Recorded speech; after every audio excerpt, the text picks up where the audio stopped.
வணக்கம் மக்களே, welcome to FDFS with Mohi. இன்றைக்கி நாம் ஒரு ஹாலிவுட் சைக்கலாஜிக்கல் மியூசிக் த்ரில்லர் மூவியாக ரிலீஸ் ஆகிருக்க ஜோக்கர் ஃபோலியா 2 அப்படின்ற படத்தை ரிவ்யூ பண்ண போகிறோம். அதாவது ஜோக்கர் 2. இந்த ஃபோலியா 2 அப்படின்னா மேட்னஸ் ஆஃப் 2 அப்படின்னு அர்த்தம். ஃபோலியா 2ன்றது ஒரு ஃப்ரெஞ்சு வார்த்தை. ஆனால் இந்த படத்தை லீட் பண்ணியிருக்காங்க வாக்கின் ஃபீனிக்ஸ் அவர்கள் அண்ட் லேடி காகா அவர்கள். இந்த படத்தை டைரக்ட் பண்ணியிருக்காங்க டாட் ஃபிலிப்ஸ் அவர்கள். ஸோ இந்த படம் ஜோக்கரோட ஒரு கண்டினியூ, அதாவது சீக்வல். ஸோ இந்த சீக்வல் எப்படி அமைஞ்சிருக்கு, என்ன மாதிரியான ஒரு விஷயத்தை கொடுத்துருக்கு அப்படின்றத நம்ம டீட்டெயிலாக ரிவ்யூவில் பார்க்க போகிறோம். ரிவ்யூக்கு போகிறதுக்கு முன்னாடி இந்த ரிவ்யூ ஆனது உங்களுக்கு பிடிச்சிருந்தா மறக்காமல் லைக் பண்ணுங்கள், கமெண்ட் பண்ணுங்கள், ஷேர் பண்ணுங்கள், சேனலை சப்ஸ்கிரைப் பண்ண மறந்துடாதீங்க. வாங்க நம்ம ரிவ்யூக்கு போகலாம். ஜோக்கர் 2 இந்த படத்தினுடைய கதை சுருக்கம் என்ன அப்படின்னு கேட்டிங்கன்னா, உங்களுக்கு தெரிஞ்சிருக்கும் ஃபஸ்ட் பார்ட்டில் என்ன நடந்ததுன்னு. ஸோ அதோட கண்டினியூஷனாக இவர் வந்து சிறையில் அடைக்கப்பட்டுறாரு. அதாவது மனநல மருத்துவ சிறையில் அடைக்கப்பட்டுறாரு. ஸோ இங்கேயும் வந்து பார்த்திங்கன்னா அவர் வந்து சித்திரவதை பண்ணுறாங்க. போலீஸெல்லாம் வந்து பார்த்திங்கன்னா டெய்லி நீ ஒரு ஜோக் சொல்லுன்னு சொல்லிட்டு அவர் வந்து ஜோக் சொல்லணும் ட்ரை பண்ணுவார். ஆனால் கேட்க மாட்டாங்க. அதாவது அவன் சொல்கிற எல்லாமே ஒரு மொக்க ஜோக்கு அப்படின்னு சொல்லிட்டு கலாய்க்க ஆரம்பிக்கிறாங்க. எல்லோரும் ஒரு மாதிரி வயலன்ஸ் பண்ண ஆரம்பிக்கிறாங்க. ஸோ அது அவருக்கு சுத்தமாக பிடிக்கவே இல்லை. ஸோ ஒரு கட்டத்தில் என்ன ஆகுன்னு பார்த்திங்கன்னா, அவருக்கு வந்து ஒரு லாயர் வந்து வராங்க. லாயர்னு சொல்கிறாங்க. இது வந்து லாயர் வந்து என்ன சொல்கிறாங்கன்னா, நான் உனக்கு டாக்டர் வச்சு செக் பண்ணும்போது அவங்க என்ன சொல்கிறாங்க, ஒரு ஸ்ப்ளிட் பர்சனாலிட்டி மாதிரி இருக்குது.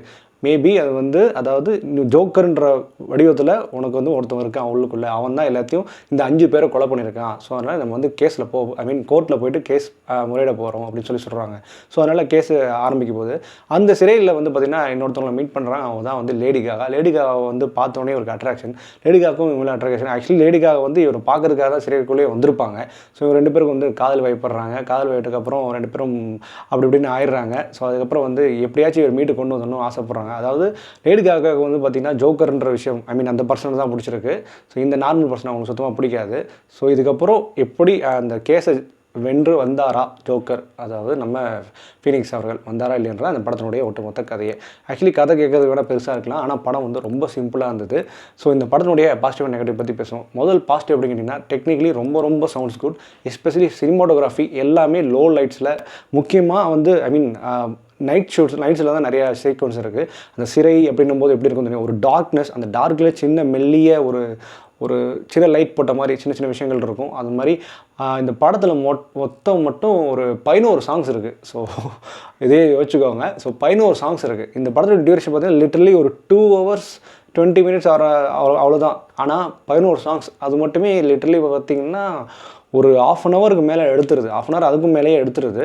ஸோ இது எல்லாமே எப்படின்னா, ஒன்ஸ் அந்த உலகத்துக்குள்ளே கூட்டு போகிறாங்க. அதாவது இந்த ஜோக்கரோட அவன் ஒரு கிரியேட் பண்ண ஒரு உலகம். அந்த உலகத்துக்குள்ளே லேடி காகா இப்படி தான் இருக்கணும், நான் எனக்கான உலகத்துக்குள்ளே அவள் வந்துட்டா, எனக்கு இவளுக்கும் சில விஷயங்கள் ஒத்துழைச்சிருச்சு, ஒன்றா இருந்தது அப்படின்ற பட்சத்தில் அந்த உலகத்துக்குள்ளே பாட்டு பாடுறது சந்தோஷமாக இருக்கிற ஒரு ஜோக்கர். அதுதான் அந்த கேரக்டர், அதாவது ஆர்தர் ஃப்ளிக். அந்த கேரக்டர் அவன் என்ஜாய் பண்ணுற விதம், அவங்களோட மியூசிக்கல் ஜேர்னி, அது எல்லாத்தையும் காட்டுற வடிவம் தான் இந்த படமாக அமைஞ்சிருக்கு. ஸோ இதில் வந்து ட்விஸ்ட் அண்ட் டர்ன்ஸ் அப்படி இருக்கும்னா கண்டிப்பாக இருக்கவே இருக்காது. அதை நான் இப்போயே சொல்லிக்கிறேன்.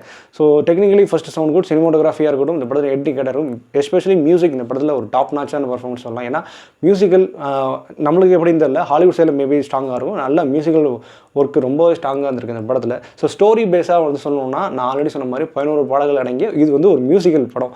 நம்ம ஊரில் வந்து பார்த்திங்கன்னா ஒரு 1940 வந்து பார்த்திங்கன்னா அப்போ வந்து ஒரு 10-15 பாட்டு இருக்கிற படமாக தான் இருக்கும். அதாவது ஒவ்வொரு 5 நிமிஷத்துக்கும் பாட்டு வந்துட்டு இருக்கும். அதே மாதிரி தான் இந்த படத்தில் ஒவ்வொரு 5லேருந்து 10 நிமிஷத்துக்கு வந்து பாட்டு வந்துக்கிட்டே இருக்கும். அது எல்லாமே அவனோட இமேஜினரி, அதாவது ஜோக்கர் அவருடைய இமேஜினரி வெர்ஷன்ஸ் ஆஃப் சாங்ஸ் அப்படி தான் போயிட்டு இருக்கும். ஸோ இந்த சாங்ஸ் மூலயமா படத்தை நகர்த்த பார்க்குறாங்க. ஆனால் அது வந்து நிறைய பேருக்கு ஒர்க் அவுட் ஆகுமான்றது ஒரு டவுட்ஃபுல் தான். நீங்கள் வந்து அந்த சாங்ஸ் எடுத்துகிட்டு கதைக்குள்ளேயே போகலாம். அந்த கதைக்குள்ளே போனீங்கன்னா ஒட்டுமொத்த படமே வந்து பார்த்திங்கன்னா லிட்ரலி 1 hour 20 minutesக்குள்ளேயே முடிஞ்சிடும். அதுமாரி ஸ்டோரி வந்து பார்த்திங்கன்னா பெருசாக சுவாரஸ்யமான சில விஷயங்கள் கொடுக்குது அப்படின்னு கேட்டிங்கன்னா இல்லை. ஆக்சுவலி ஃபஸ்ட் ஹாஃபே ஒரு மாதிரி ட்ரையாக தான் போகுது. செகண்ட் ஹாஃப் ஸ்டார்ட் பண்ணதுலேருந்து கூட சரி, அந்த ட்ரை ஃபீல்டு ஆட்டோமேட்டிக்காக வரதான் ஆரம்பிக்குது. எஸ்பெஷலி இந்த சாங்ஸ் ஊடுருவலால். ஸோ இந்த சாங்ஸ் தான் இந்த படத்தை மேபி மோஸ்ட் டிஸ்டர்பிங்காக இருக்கிறதுக்கான சான்சஸ் இருக்குது. அது நம்மளுக்கு இந்த சைடில் ஒர்க் அவுட் ஆகுது, அவங்களுக்கு அது எப்படின்னு தெரியல ஹாலிவுட் சைடில். அதே மாதிரி வந்து நடிப்பு ரீதியாக எல்லாமே சூப்பராகவே பண்ணியிருந்தாங்க. எஸ்பெஷலி லேடி காகாவாக இருக்கட்டும், நம்ம ஃபீனிக்ஸ் சொல்லவே தேவையில்லை, ஆஸ்கர் வின் பண்ணவர். ஸோ இவங்க 2 பேரும் நடிப்பு ரொம்ப யதார்த்தம் கலந்த ஒரு விஷயங்களாக இருந்தது. முக்கியமாக அவர் ஜெயிலில் ஃபேஸ் பண்ணுற நிறைய சீக்வன்ஸ், அதுக்கான நடிப்புகள், ஓப்பனிங் சீக்வன்ஸும் சரி ரொம்ப ஆச்சரியப்படுது. அவனை இவன் இப்படிலாம் நடிக்கிறானா, எந்த மாதிரியான நடிப்புக்காரனாக இருக்கான் அப்படின்ற மாதிரி. அதே மாதிரி இந்த படம் பார்க்கும்போது நம்மளுக்கு ஆட்டோமேட்டிக்காக ஆள வந்து நம்ம சைடில் மைண்டு போகுது. ஏன்னா எங்கள் தலைவன் அப்பயே பண்ணிட்டான்டா அப்படின்ற மாதிரி ஒரு மைண்ட் செட்டு போகுது. ஏன்னா ஆள வந்தாலும் பார்த்தீங்கன்னா இதே மாதிரி இமேஜினான வேர்ல்டுக்குள்ளே நந்தா போயிடுவார். அதேமாதிரி இமேஜினான வேர்ல்டு, இமேஜினான கார்ட்டூன் சீக்வன்ஸு, அதேமாதிரி இமேஜினான சாங்ஸ்குள்ளே போயிடுவாங்க, இமேஜினான மியூசிக்குள்ளே போயிடுவார். இது எல்லாமே வந்து நீங்கள் வந்து ஆள வந்தாலும் முன்னாடியே பார்த்து இருந்தீங்கன்னா உங்களுக்கு தெரிஞ்சுக்கும். அதே மாதிரி சீக்வன்ஸ் தான் இங்கே இந்த படத்தில் இமேஜினான உலகத்துக்குள்ளே அவர் போயிடுறாரு. ஸோ அந்த உலகத்துக்குள்ளே அவரோட சந்தோஷமான வாழ்க்கையை வாழ்கிறார். அதே மாதிரி தான். ஸோ நந்தா எனக்கு இந்த ஆள வந்தாலும் எதுவும் பெருசாக டிஃப்ரென்ஷியேட் பண்ண தெரில. நம்ம அதான் யோசிக்கிறேன் இப்போ என்னென்னா, நம்ம ஆள வந்தனை வந்து பெருசாக கொண்டாட மறந்துட்டோமோ, ஜோக்கர் இப்போ கொண்டாடிட்டு இருக்கோம். மேபி இந்த இப்போ இருக்கிற நவயுக உலகத்தில் இருக்கிறனால என்னமோ அது கொண்டாடுறோம். பட் அந்த ஆள வந்து நம்ம கொண்டாட தவறிட்டோம் அப்படின்ற ஃபீல் ஆக தான் செய்யுது எனக்கு.